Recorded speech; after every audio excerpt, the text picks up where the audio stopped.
Hello subscriber. It's our day 348 and today is September 18 and it's Monday. Ayan, nandito na naman tayo sa ating construction site. Dito yan sa may Bongabel Private Resort. Syempre sa loob ng South Spring Villas, Bocal, Calamba, Laguna. Ayan, update tayo. Medyo hapon na uli. So ngayon, ito yung ating mga nahakot na kahapon yung ating mixer. So wala lang nakaharang-harang dito ngayon. Ayan, total na naman na tayong paggagamitan masyado kasi kayang-kaya ng haluin nila yung itatapping dun sa sa pool edge. Ayan. Sa passage. Kumusta natin yung mga halaman natin dito, pero hindi pa ako nakakapaglagay ng kasi ng lupa dito. Ayan ayan. So namumulaklak na yung ating Birds of Paradise. Magandang Birds Paradise kasi yung bulaklak niya matagal talaga, minsan isang buwan.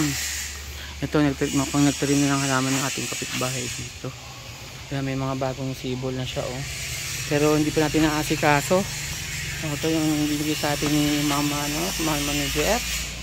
Ayan, hindi pa rin natin naasikaso ngayon, pero nadidiligan naman.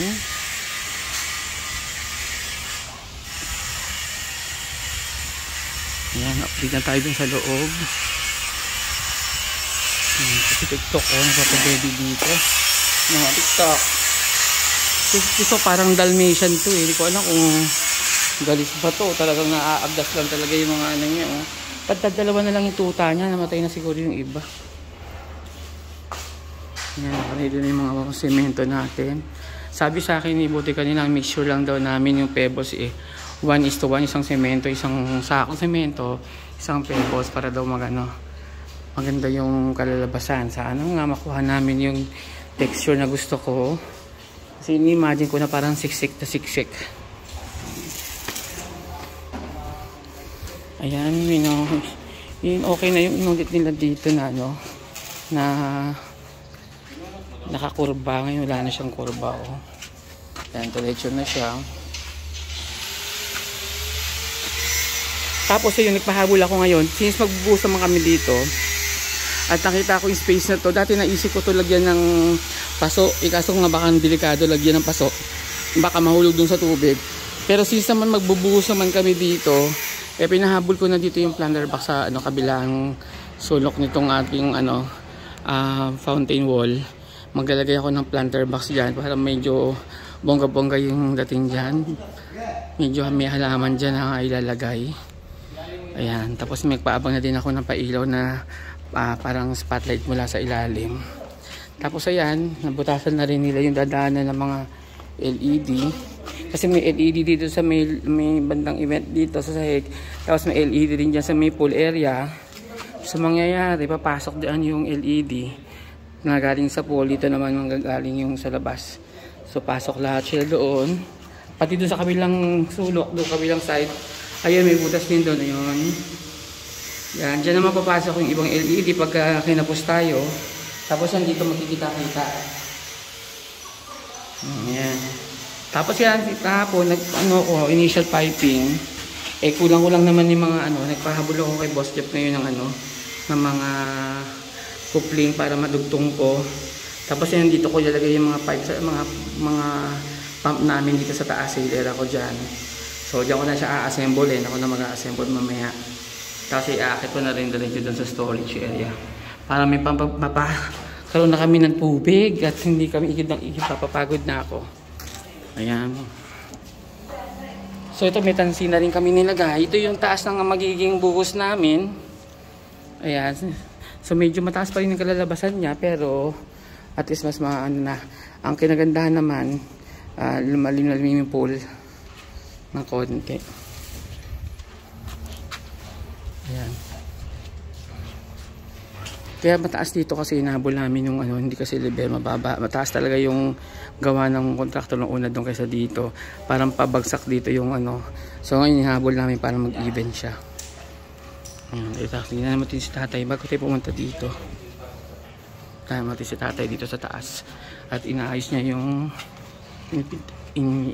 inilihan niya yung mga kakabitan ng mga polycarbonate. Ay, ito nasa na pala sa tatay. Nasa detach na ng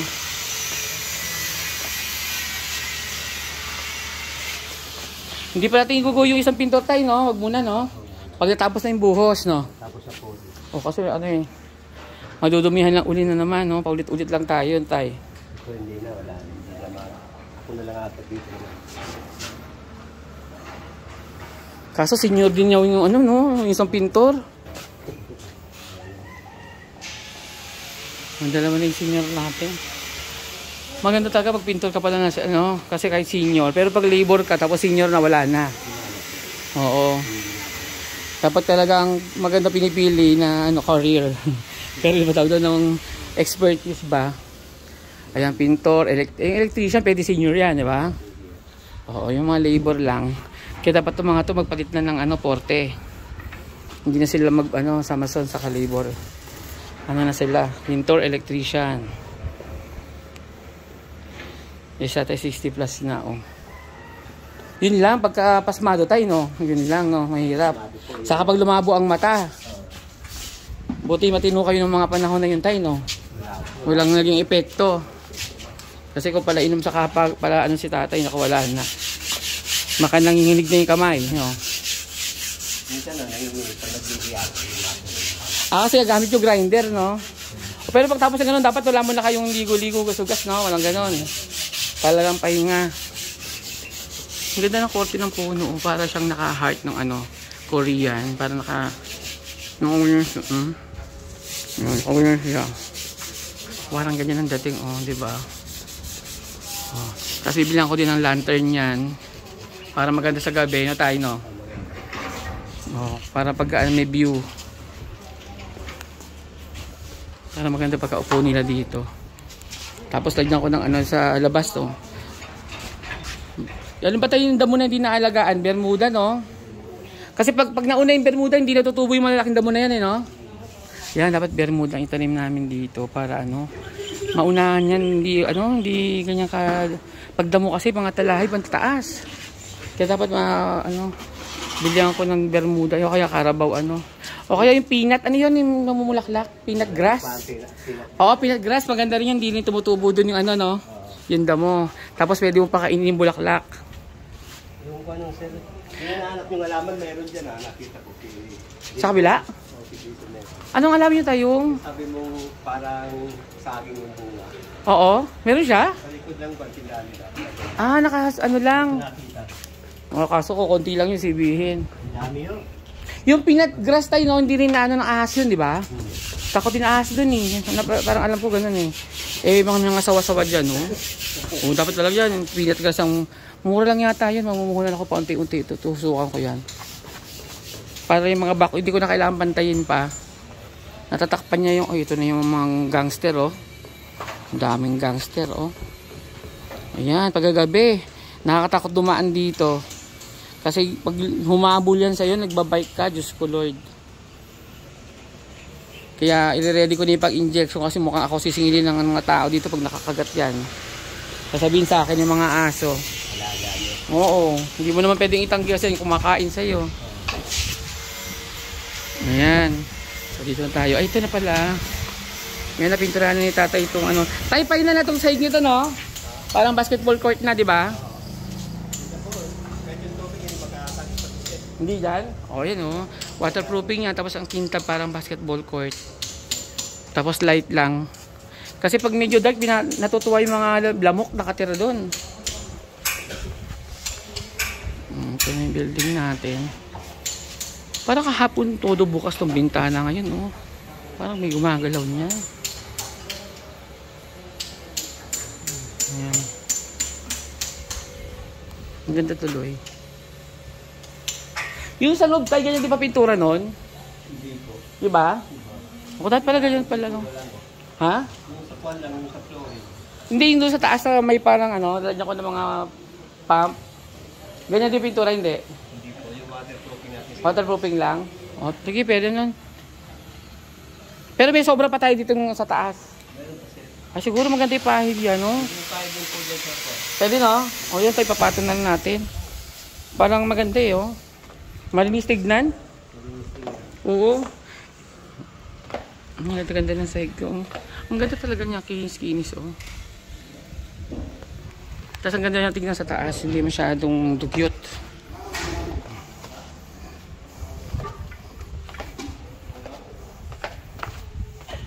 O ito, pinahiran namin ito. Yan, sipag-sipag ni RJ magpahid ng waterproofing. Yan, ganda. Pag may tumagos pa yung tubig dyan, ewan ko na.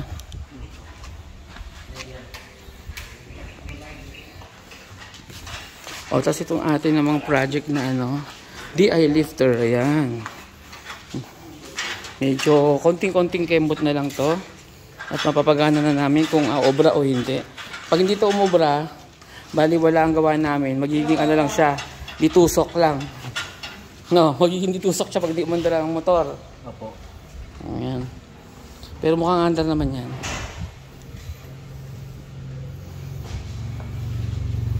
Ayan, abutan na kami ng alas 4 dahil hindi na sila masyado nag-overtime ngayon. Pupurol yan, no?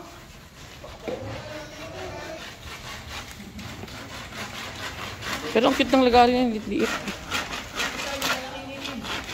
Bakit hindi nun eh? Bakit yung maliit eh?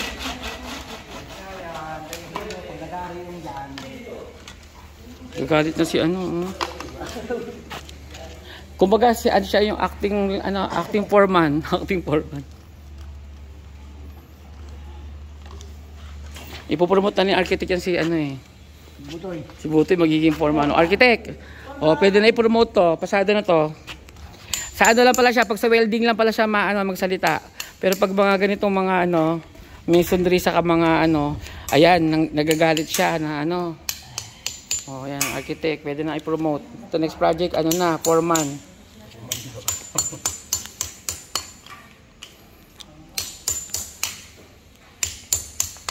Siyempre, pag dumami project ng architect, no?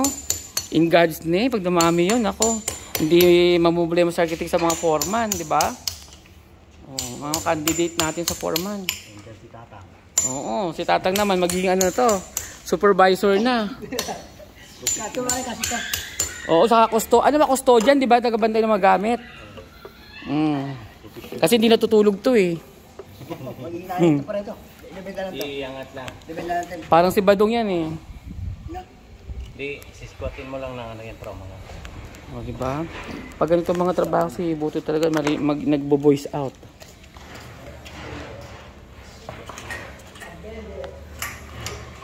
Lumalabas yung tanit ni Butoy.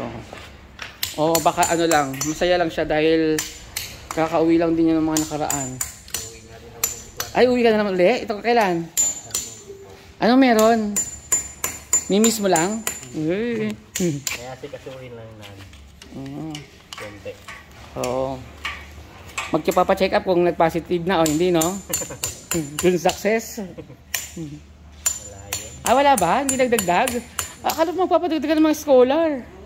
Tama.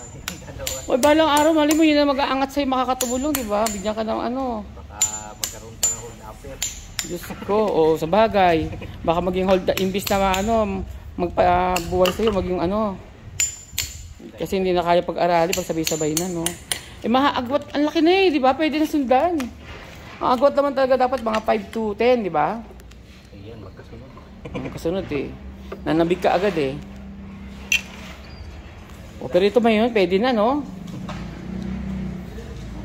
Pero yung mga nag-abroad, no? Talagang kada uwi nila may iwan para yung asawa nila, hindi, may ginagawa daw.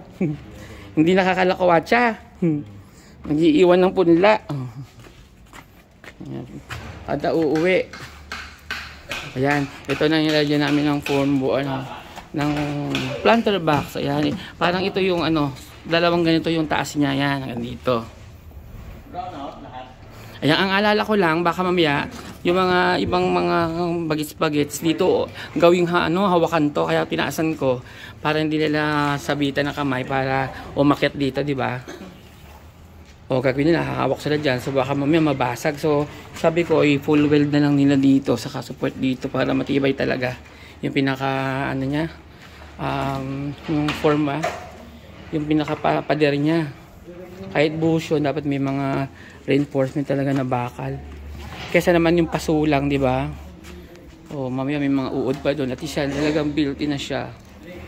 Tapos sadya mo na maraming ganito, di ba? Ganda ng tignan yan. Super ganda na siya. Hinangan natin itong halaman na to kung ilagay natin sample doon.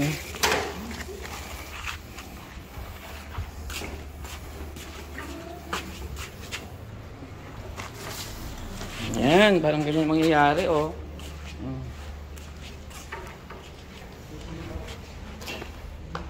Diba? Oh, mami, maganda diba pag may ganyan may taniman dyan? Dalawang kabilaan. Tas malago pa, oh. O kaya may sinasabi ni si Buto yung ano, yung gumagapang na damo, tawag doon. Yung pigtail. Pero gusto ko yung dito ilagay, oh, kasi baka ahas kasi yung gumapang, natatakot din ako. Pero malinis lang yung kapaligiran namin siguro. Okay, lagi mo iti-trim para wag mo nang papalampasin doon. Pero ang ganda kasi nung pag punong-puno ng pigtail to na, green na green, di ba? Tapos bukod pa yung halaman dito na para siyang bouquet. Oh, na-excite na ako. Sana matapos na rin kami makapagtanim-tanim na. Ayan, ito lang yung update namin. Ayan, dinadagan na nila to.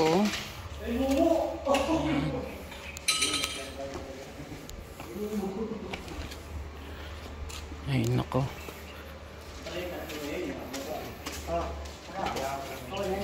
Tapakan ko pa yung tansi. Yan, siguro baka bukas maayos na kami. Ay, hindi ngayon kasi nag-electrical eh. Bumili si Boss Chef ng wire para ilalagay dito. O, ano, may problema? Magaspang? Nagagaspangan ka? Agam.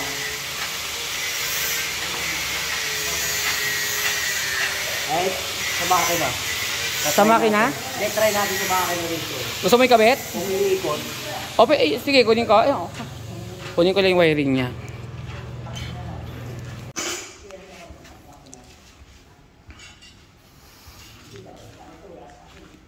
Ayan, tapos yung aking junction dun, dahil nandoon yung planter box, doon ko na lang pinati sa gilid. Yan, para mapormahan na nila ng planter box. Ayan, dami na natin planter box dito. Halaman na lang.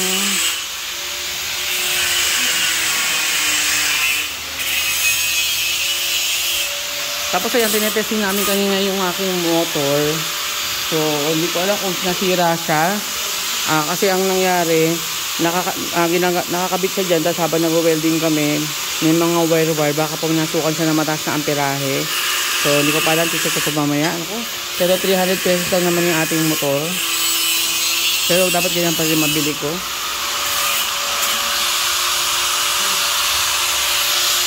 Yan. Dapat magti-testing na kami mamaya. So, ibig sabihin, order pa ng motor. So, ayan. Hanggang dito lang muna yung acting update.